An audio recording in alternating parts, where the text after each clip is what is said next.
정치연의 정치쇼 3부 우리 경제 뭐가 문제인지 혼쭐 나는 시간 혼쭐 경제 전 미래에셋 애널리스트이자 현 광순의 복덕방 이광수 대표와 함께합니다. 안녕하세요 대표님. 안녕하세요. 오랜만입니다. 한 달 동안 미국 다녀오셨다면서요? 예, 미국하고 캐나다 다녀왔습니다. 출장 가신 건가요? 그냥 공부도 좀 하고요. 거기 또 중요한 시장이니까. 그렇죠. 그리고 경제에서 또 영향이 크니까 그렇죠. 한번 보고 왔습니다. 예, 미국 시장. 지금 미국 경제 어떻습니까? 좋아요? 생각보다 안 좋은 것 같아요. 그래요? 특히 밑바닥 경제가. 바닥 경제가요? 예, 그러니까 이렇게 서민 경제라고 할까요? 예. 이렇게 민생 경제 우리로 말하면 그런 경제들이 좀 안 좋아지고 있어서 본격적으로 이제 금리가 우리가 많이 보는데 고금리의 영향이 실물 경제에 실제로 영향을 미치기 시작하는 시점인 것 같습니다. 느낌. 요 얘기는 제가 다음에 좀 길게 말씀드리고 싶어요. 알겠습니다. 고금리의 영향이 이제는 진짜 바닥까지 내려왔다. 예. 말씀을 다음 주에 한번 나눠보도록 하겠고 오늘 첫 번째 주제는 요거예요. 남양유업. 대한민국에서 모르는 사람이 없는 회사. 그렇죠. 남양유업의 분유와 우유를 먹지 않은 대한민국 국민은 없죠. 요플레. 어쨌든 그런데 이게 60년 오너 경영에 막을 내렸다. 네. 경영권에 넘어갔다. 예. 뭐 요런 기사가 있던데 어떻게 된 일이에요? 그렇습니다. 이게 굉장히 오래된 기업이고요. 네. 한국에서 굉장히 익숙한 기업이어서 많은 분들이 알고 계신데 이게 기억하시는지 모르겠지만 코로나가 한창인 2021년 4월에 불가리스 남양유업이 이게 출시하는 제품이 코로나 효과가 있다. 이런 발표를 해요. 그래서 주가가 급등했는데 사실 그 이후로 이게 말도 안 되는 얘기다. 그런 게 이제 밝혀지고 나서 회장이 이제 사임하고 사퇴하겠다라고 발표하면서 그 당시 지분의 53%를 이제 경영 안 하겠다고 하면서 한행코를 아닌 사모펀드한테 넘기기는 계약을 합니다. 그런데 그 이후로 여러 가지 뭐 대표적으로 여기서 나오는 게 뭐 백미당이라든지 오너 처우 보장 등이 안 돼서 무효다라고 해서 다시 돌려달라고 하는 소송이 붙은 거예요. 매각 무효. 그렇죠. 근데 이제 4일 발표가 난 거죠. 대법원 판결에 대해서 그 계약은 유효하다. 지분 넘겨라. 그래서 경영권을 잃게 되고 PF라고 하는 사모펀드 한행코가 이 남양유업을 이제 경영하게 됐습니다. 그러니까 쉽게 얘기하면 남양유업의 대주주가 본인의 지분을 사모펀드에 넘겼다가 그게 무효다라고 소송했다가 졌으니까 그렇죠. 그 지분 대주주 지분에다 사모펀드 넘어간 거잖아요. 그렇습니다. 그럼 이제 홍씨죠? 네, 일가가. 네, 홍씨 일가의 소유가 아니라 한행코라는 PF 소유로 된 거네요. 그렇습니다. 이제 사모펀드가 직접 회사를 운영하게 되고 이제 가치를 올리는 작업을 하겠죠. 이 사모펀드라는 게 뭔지 처음 듣는 청취자분들도 있으시니까 짧게 좀 설명을 해 주시면. 근데 쉽게 말하면 사모펀드하고 공모펀드를 비교하시면 되는데요. 공모펀드라는 건 불특정 다수한테 돈을 모아서 투자하는 거죠. 그렇기 때문에 불특정 다수한테 돈을 모으니까 금융당국이 규제를 해요. 근데 사모펀드는 소수의 투자자한테 돈을 모아서 그냥 자기들끼리 알아서 투자하는 겁니다. 그러니까 상대적으로 규제가 많지는 않고 그렇기 때문에 돈이 있는 사람들은 사모펀드를 좀 더 선호하죠. 예를 들면 기관 투자가 2명한테 500억씩 받아서 1,000억 만들어서 그걸로 투자하고 그렇게 하는 거죠. 그렇습니다. 자, 그런데 이 증권가에서 한엔코의 남양유업 인수에 주목하고 있다. 뭐 이런 기사가 있던데 이게 기업이 사모펀드로 들어가면 뭐 어떤 일이 생겨요? 뭐 달라지는 일단 거예요? 주식시장에서 관심을 갖고 있는 이유는 과거 경험상 PF라고 하는 사모펀드가 회사를 인수하면요. 주가가 올랐어요. 그건 왜 그래요? 그러니까 기본적으로 왜 인수하겠습니까? 회사가 나빠서 인수하잖아요. 맞아요. 근데 인수한 다음에는 그 주식이 바닥일 가능성이 높아요. 그러니까 기술적으로. 하긴 회사가 안 좋으니까 팔았겠죠. 사모펀드로. 그렇죠. 그래서 예를 들어서 남양유업도 한 29% 상승하는데 일단 그런 기술적인 효과가 있고 또 근본적으로 회사가 주식을 올리는 작업 즉 가치를 올리는 작업을 사모펀드가 할 것이다라는 그런 투자자들의 기대가 많이 작용됩니다. 그럼 투자자들 입장에서 저 회사 지금 안 좋아. 그런데 왜 사모펀드가 저 돈을 들여 저기에 샀겠어? 그렇죠. 뭔가가 있으니까 그렇지 뭐 이런 거요. 그렇죠. 그래서 이제 그런 기대감이 갖고 과거에도 보면 예를 들어서 이 한한코 같은 경우에도 과거에 웅진식품이 사실 웅진그룹이 안 좋아져서 웅진식품을 인수한 다음에 한 5년 동안 2배의 수익률을 올려줍니다. 그다음에 우리나라 사모펀드의 수익률을 보면요. 그러니까 대표적으로 이 한한코의 1, 2호 펀드의 연평균 수익률을 보면 20%가 넘어요. 그러니까 굉장히 수익률이 높은 높으니까 예. 그래서 이 회사가 인수해서 회사를 좋게 만들면 주가는 오를 거다. 예. 이런 기대감이 큰 거죠. 그래서 주식시장 증권가에서는 좋게 본다. 그렇죠. 근데 저희가 이제 고민할 지점이 있다는 거죠. 어떤 거예요? 그러니까 이거는 주식이 오르는 거 하고 네. 우리나라 산업과 기업과 경제에 미치는 영향을 고민해 봐야 될 거 아닙니까? 예. 주식이 오른다고 다 좋은 게 아니에요. 예. 그렇잖아요. 예. 그 주식 가지고 있는 사람만 좋아요. 그렇죠. 그렇죠. 그래서 이제 문제점을 말씀드리고 싶은 건데 한국의 상업펀드의 PF라고 하는 프라이빗 에쿼티 펀드들의 기본적으로 가장 많이 투자하는 분야가 뭐냐면 소비재나 내수 산업에 대해서 투자를 많이 합니다. 그 그건 이유가 왜 있어요. 그럴까요? 한국의 내수 시장은 작기 때문에 그들만의 리그예요. 예. 예. 그러니까 외국 기업들이 그렇게 의미 있게 보는 시장 자체가 아니에요. 예. 그래서 한국 회사들끼리 싸웁니다. 예. 대표적으로 예를 들어서 남양유업, 매일유업 이런 식으로. 그렇죠. 예. 우유의 시장 점유율을 보면요. 서울유유가 40%, 42%, 빙그레가 14%, 남양유업이 13%예요. 예. 그다음에 저희가 요플레라고 하는 이런 발효유 시장 점유율을 보면 남양유업이 18%, 매일유업이 13%, 서울우유가 12%, 풀먼이 10.5%예요. 예. 그러니까 한 3-4개 기업이 꽉 잡고 있다고요. 예. 그러니까 그건 무슨 얘기냐면 뭐냐면 예를 들어서 한 기업을 인수해서 사모펀드가. 예, 예. 가격을 올리기 시작하면 그러면 다들 따라서 올릴 거 아닙니까? 예. 그렇게 되면 사실은 굉장히 용이하게 회사의 이익을 추구하기 굉장히 쉬워진다. 한국의 내수 기업에 투자하면. 가격으로. 그렇죠. 그 제품 가격으로. 예. 그런 차원에서 저희가 이게 과연 사모펀드가 이렇게 내수 기업들을 인수하는 게 경제적인 전체 차원에서 도움이 될 거냐. 특히 지금처럼 물가가 올라가는 상황 속에서 우유 가격 막 오르고 유플레 가격 오르면 안 되지 않습니까? 그리고 또 하나 말씀드린 건 뭐냐면 한국의 이 식음료 기업들이요. 네. 지금 전 세계에서 K 시장이 커지고 있잖아요. 그리고 K컬처, K푸드. 엊그제 뉴스 보시면 한국의 라면이요 1조 원 이상의 해외에서 팔리고 있어요. 근데 저는 한국의 이 문화의 확장성보다 식품의 속도가 굉장히 느리다고 봐요. 그 이유는 한국의 식품 회사들의 그 혁신 속도가 굉장히 느립니다. 왜요? 그 안방 시장이 너무 편해. 그냥 3-4개 회사에 나눠 먹으니까. 혁신이 없는 거죠. 변화가 없는 거죠. 그러다 보니까 사실 너무 편하게 장사하는 상황 속에서 가격만 올리는 구조가 되지 않을까라는 걱정이 드는 거죠. 그 기업 자체의 장점은 없어요? 증권시장 말고? 사모펀드가 투자해주면 그 기업 자체가 가지는 장점. 예를 들어서 구조조정하고 사업 합리화하고 예를 들어서 비용을 억제하고 이런 해서 기업이 이익이 올라가는 건데 결국에 사모펀드가 계속 운영을 할 수 없으니까. 그럼 어떤 뭐 가능성이 있냐면 그런 이익이 생기면 배당을 높이겠죠. 그렇죠. 회사의 유보에서 투자를 늘리는 게 아니라. 그러니까 그런 문제도 지적하잖아요. 사모펀드가 단기 성과에 집착해서 어쨌든 돈 투자한 거 엑싯을 해야 되니까. 그렇죠. 제일 먼저 하는 게 구조 조정, 비용 절감. 그래서 일단 장부상의 어떤 이익만 높여놓는 거지 기업의 가치를 높이는 데는 등한시한다. 뭐 이런 일각의 지적이 있던데 그건 맞는 얘기예요? 그렇습니다. 말씀드린 것처럼 근원적인 한계가 좀 있다고 보는 거고요. 회사를 계속 운영하는 건 아니니까 또 누구한테 예를 들어서 그런 계획들을 세울 테니까 그런 차원에서 회사의 근본적인 변화 그리고 투자를 확대하고 또 경제 전체에 도움이 되느냐는 좀 회의적이라는 거죠. 근데 굉장히 활성화되어 있는 거잖아요. 뭐 일각에서는 뭐 자본시장의 꽃이다 이런 표현도 있던데. 그렇습니다. 그래서 왜냐하면 사모펀드 시장이 워낙 또 한국에서 커지고 한국의 기업들이 변화가 또 크니까 어쨌든 자본시장 차원에서 의미가 있죠. 아까처럼 주가가 올라가니까 쉽게 말하면.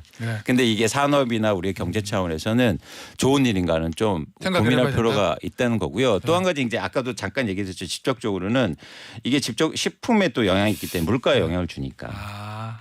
알겠습니다. 네. 이 단기 성과에 집착하지 않고 장기적으로 회사의 가치를 높이는 일을 해야 되는 게 경영자의 경영자의 의무다라는 말이 되게 좋은 말이긴 한데 이 시장에서 잘 안 지켜질 수도 있다. 뭐 이런 얘기인 것 같아요. 맞습니다. 네. 알겠습니다. 자, 다음 주제는 뭐죠? 게임 회사 넥슨코리아가 공정위로부터 역대 최대 규모 116억 원의 과징금을 받았다. 야, 금액 어마어마하네. 근데 이게 이유가 보니까 뭐 메이플 스토리라는 게임의 확률형 아이템 요거를 뭐 잘못 운영했다 뭐 이런 얘기인 것 같은데요. 그렇습니다. 이게 제가 보니까 공정 과징금을 이렇게 크게 받은 건 사실은 규모가 말씀하신 것처럼 굉장히 크기 때문에 좀 관심 있게 볼 필요가 있는데요. 솔직히 말씀드리면 제가 게임을 그렇게 좋아하지는 않습니다. 저는 아예 안 합니다. 게임. 못해. 좀 못합니다. 근데 이게 메이플 스토리가 워낙 유명한 게임인데 다 하죠. 이게 시스템을 장착해야 돼 업그레이드 되잖아요. 아이템. 네, 아이템. 근데 이 큐브라는 게 뭐냐면 옵션 아이템이에요. 그러니까 큐브를 사면 그 중에서 좋게 아이템이 나올 확률이 있는 그 중에서 뽑게 되는 뽑기의 기회를 제공하는 거죠. 확률이 높은 게 비싸겠네요. 그래서 아니요. 아 똑같아요. 그러니까 2,000원 정도의 그걸 사면 그 중에서 이제는 확률적으로 나오는 거예요. 랜덤으로 돌리는 거구나. 예. 근데 그 중에서 이제는 이 사용자들이 좋아하는 보보보, 드드드. 뭐 이런 아이템들의 확률이 0%인 거예요. 오, 야 이거 이 아이템 사고 나서 열 때 되게 떨리겠다 이거. 그러니까 그거 됐으면 좋겠다는 생각으로 샀는데 그게 확률이 거의 0%에 가까우니까 사실 나중에 알고 보니까 과거에 보면 그러니까 이거는 일종의 문제가 있다라고 보는 거죠. 그러니까 일부 이용자들의 희망을 가지고 돈을 번 거라는 겁니다. 그래요? 자 그런데 이게 그러면 공정위는 어떤 점을 문제 삼은 거예요, 그걸? 그러니까 말씀하신 것처럼 이 확률에 대해서 그 공개를 안 했다. 투명하게. 정보 공개. 그리고 누구냐면 그러니까 이게 문제 제기 당첨이 너무 안 되니까 왜 안 되냐고 물어보죠 이용자들이. 그랬더니 아니다. 그건 당신이 운이 나빠서다. 이런 식으로 이제 알리기도 하고. 야, 일단 저 무슨 소리인지 알 것 같아요. 왜냐하면 제가 예전에 2010년대 초반에 휴대전화로 야구 게임 많이 할 때 그때 이제 아이템 사면은 뭐 플래티넘 카드 나와야 되는데 안 나오고 막 이런 거 있거든요. 그거 그 얘기구나. 그거 고수도 우리 그 온라인 게임 하면 예를 들어서 어떤 아이템 사면 뭐 이게 뭐 광이 잘 붙는다 이런 아이템을 샀는데 안 붙는 거죠 뭐. 아 그때 힘들었어요. 니퍼트 플래티넘 2대5 플래티넘 뽑으려고 그냥 돈을 쑤셨었는데 그 얘기인 것 같습니다. 알겠습니다. 자 그래서 넥슨은 그럼 이의 신청한다는 거예요 이거? 그렇죠. 왜 그러니까 넥슨에서 문제 제기하는 건 뭐냐면 공정위가 문제로 지적한 2010년과 2016년에 보면은 이렇게 확률형 아이템을 확률에 대해서 공개하는 법이 없었다. 그리고 전 세계적으로도 이 게임 확률을 공개하지 않던 시기였다는 거예요. 왜 그런 법률이나 그런 규정도 없는데 그 이유를 이제 알아서 공개했거든요. 근데 그런 것도 없이 왜 공개 안 했다고 문제를 지적하는지는 그런 이의를 제기하는 거죠. 알겠습니다. 자 마지막 주제가 될까요? 이 얘기 좀 해보죠. 정부에서 금투세 원어는 금융투자소득세 요겁니다. 요거를 이제 폐지를 추진하겠다 이렇게 얘기를 했는데 일단 금투세라는 게 뭐예요? 쉽게 말해서 주식에 대해서 차익이 발생하잖아요. 거기에 대해서 과세하겠다는 겁니다. 주식으로 번 돈. 네. 그래서 지금까지는 그냥 거래세만 이제 냈는데 일종에서 양도 차익에 대해서 과세하겠다는 게 이제 내년부터 그런 법이 이제 시행이 있었고요. 그 부분에 대해서 이제는 대통령께서 폐지하겠다 이런 발표를 한 거죠. 그런데 딱 듣는 느낌이 부동산 사고 팔 때 차익 생기면 양도소득세 내잖아요. 그렇죠. 그럼 주식도 사고 팔아서 차익이 생기면 소득 생기면 당연히 내야 되는 것 같은데 이 어떤 문제를 제기하는 거예요 지금? 그러니까 현재는 뭐냐면 상장사 같은 경우에 대주주인 경우에만 매각할 때 과세를 냅니다. 아 그래요? 그래서 대주주 이제는 조건이 뭐냐면 전체 금액이 50억 원일 때 그리고 뭐냐면 코스피 1% 이상의 지분을 보유하고 있거나 코스닥 같은 게 2% 이상 대주주 요건이거든요. 그런 대주주들이 주식을 사고 파서 양도차익이 발생하면 과세하겠다는 거예요. 그래서 연말에 현재도 대주주만 사고 과세가 대상이 된다. 그렇죠. 그래서 연말 같은 경우에 어떤 일이 벌어지냐면 내가 삼성전자 주식을 50억 원 들고 있는데 1,000만 원 팝니다. 그러면 이제 50억 원이 안 되잖아요. 그렇죠. 그래서 대주주 과세를 피해 나가는 그런 상황인데 그래서 내년부터 시행되는 법에는 어떤 게 있었냐면 이제 5천만 원 이상 되는 투자 수익에 대해서 과세하겠다는 거예요. 대주주 요건 없애고.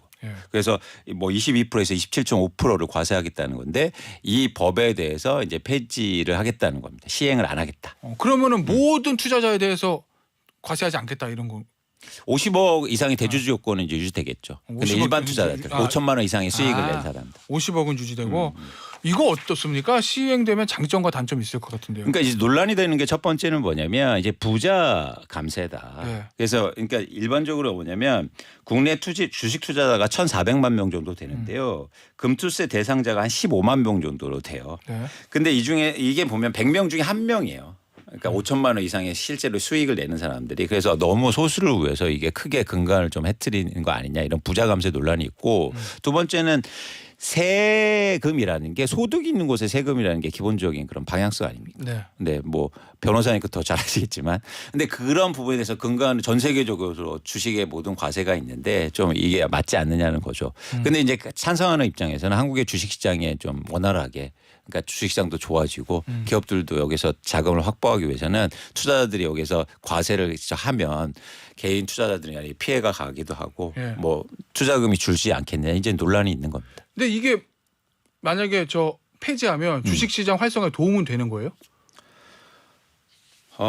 그게 그러니까 물론 그걸 노리고 지금 폐지하는 거잖아요. 그렇죠. 그런데 추진. 근데 저는 이제 변화를 얘기하고 싶은 건데 그러니까 지금은 그냥 없잖아요. 지금은 없잖아요. 그래서 이게 생기면 어떤 변화가 이러는지 우리가 예측을 안 했거든요. 그래서 물론 뭐 투자자들이 아무래도 세금을 내야 되니까 이제 위축될 수 있고 투자가 감소할 수 있는데 저는 좀 근본적인 문제라고 하는 건 제기하고 싶은 건 뭐냐면 정책의 신뢰성 문제라는 거죠. 예. 그러니까 지금 그러니까 주식시장에서 가장 지금 한국의 주식시장에서 특히 정책이라든가 세금 문제로서 더 문제 지적을 하고 싶은 게 뭐냐면 계속 뭐 도입한다든가 이연해주고 또 없애주고 또 생으로 도입하고 이런 것들이 정책의 신뢰성이 부족하고 없어지고 있어요. 그래서 그런 차원에서는 물론 양도세가 도입되면 시장이 좀 단기적으로 위축될 수 있는데 오히려 이런 어떤 불확실성이 제기돼서 한국의 주식시장을 좀 누르는 게 아닌가라는 우려를 좀 해봅니다. 코리아 디스카운트가 해소될 것이다. 이거 금투세 폐지하면 이런 얘기들도 있던데 이거 맞는 얘기예요?